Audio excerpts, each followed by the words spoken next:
Our next guest is the always honest and always outspoken father of Lonzo Ball. You can see him in season 4 of Ball on the Family on Facebook. Watch Lavar Ball. Skip has been waiting for this all morning. Welcome back to Undisputed. Hey, happy to be back with you guys, man. Last time you were here, yes, you made a shocking statement about Magic Johnson that dropped all of our jaws. And guess what? You were right. Roll that tape. Why didn't Magic intervene? That's what I'm saying, because Magic, I think, is from my point of view now, listening to him talk and stuff like that, he's just the face. I don't think his say-so is like his say-so is. Really? I know it's not, because he told me some things that I thought that should have been done. That's nothing. Well, then who is in charge? I'm trying to figure out who's in charge. That's why the system is crumbling down for, I don't know what's going on over there.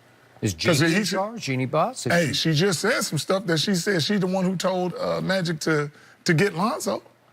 So, hey, who gonna say that? If she said that, she's throwing him under the bus. Like, you ain't the one, if Magic wanted Fox, why you didn't get Fox? Unless somebody above you said, hey, you don't get Fox. I think I like this guy a little better. Then what are you there for? Aha, you were way ahead of that curve. So in hindsight, put it back in perspective for us.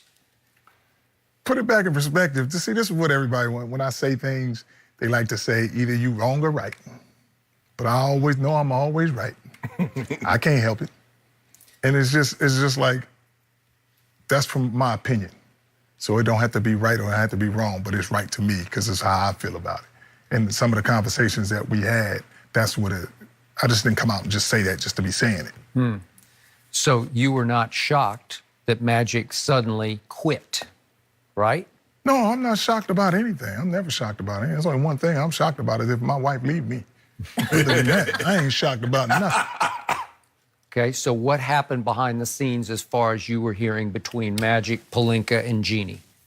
Well, if you say you're gonna do something and it doesn't happen, that's when I kind of lose faith in you. Not really faith, but I lose the value of what we was talking about. Right, the value of his word. Exactly. And sometimes somebody above doesn't allow you to do that, or you just do it on your own. Right. But either way, it's how I feel about it, the right. situation. One of the things he said, we keep family together. And if you're gonna keep family together, they told me some things what they wanted Lonzo to do. I want Lonzo to get stronger. I want him to get, faster. I want him to lead this team. Okay, if you want him to lead this team, now you need to do something for Lonzo. Why don't you get him a piece that works very well with him, which is his brother. Now, which brother? Anyone, both of them. Both of them, that's what I'm trying to tell people. But you got to get Jello first. You at least got to give him a chance to play with Lonzo. You should at least got him in Summer League or anything. I thought they was going to take him as a last pick at least. So you got one more pick, go ahead and get him. But why wouldn't you do something to help Lonzo? Why wouldn't you get his brother who has the best chemistry with him and he can play? So they don't even give him that opportunity. So that's when I just like, okay, whatever you guys say, you're not meaning nothing. Because you said keep family together and then you don't even bring them in. So they led you to believe, so Magic led you to believe that he would at least give Jello an opportunity. Yes. Him and Rob. Behind closed doors, we did talking just like grown men. We don't have to put it all out there. Right. But hey, I ain't saying put my boy on the team or nothing like that. Let him play with Lonzo and see how he do. If he does raggedy, then you be like, I don't think it'll work. Right. But let him and Lonzo do their thing together. They always been successful together. So that's why I was just like, I can't roll with y'all now. So we've repeatedly heard that nobody out there trusts Rob Pelinka in the NBA business world. Well, it's kind of hard. It's kind of hard. If you was an agent, you owe some people some favors. And that's why you get some of these other picks that you like, why did he take that guy? The reason he took it, this dude a favor from back in the day.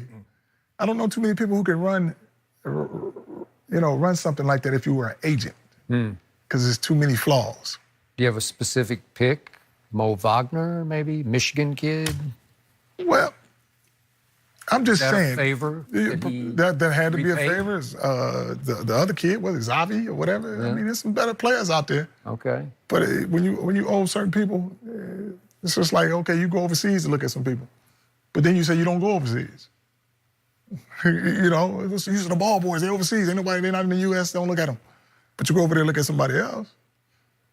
So that's why I'm like, don't tell me you owe somebody something. Because the guys you pick, you put them against my boy killed them. We keep hearing Linda Rambis is the new shadow owner, that Jeannie listens to Linda. Do you buy that? Have you seen that in operation? No, I see them together. I see them as just two good friends that's been together for a long time, and they don't want to. Here's the thing. In this business, the majority of the owners are men. They ain't got no feelings. Right. You ain't doing it, bye, go. The women, they're a little more sensitive. Oh, I love you. You're a great guy. I love you. I can't get rid of you. So for them to, talk with each other, Linda and that's her friend. So they go on, talk like that, and then people going to take it a different way, like, oh, you only listen to her. But she's been around her for a long time. Long time. So. Is that a good or a bad thing? Well, because how do you mix business? They say you got family out of it. Right. They say that it's probably a good thing for her because it comforts her. Because she's in a plateau by herself. She's like the only woman that's like owning a and Gail franchise. Benson, now Miss Benson at the Pelicans. Yes, but it's hard, to come in here in a man's world like this, in that type of environment. So that's why I think it's comforting for her to have a friend, at least to talk to. You don't want to just be by yourself all the time. Do you like the direction Jeannie has taken this franchise? No, I ain't gonna say I like the direction unless you have all three of my boys. Then I love the direction. But as long as if you put too much emotion into it, you're gonna make some bad decisions.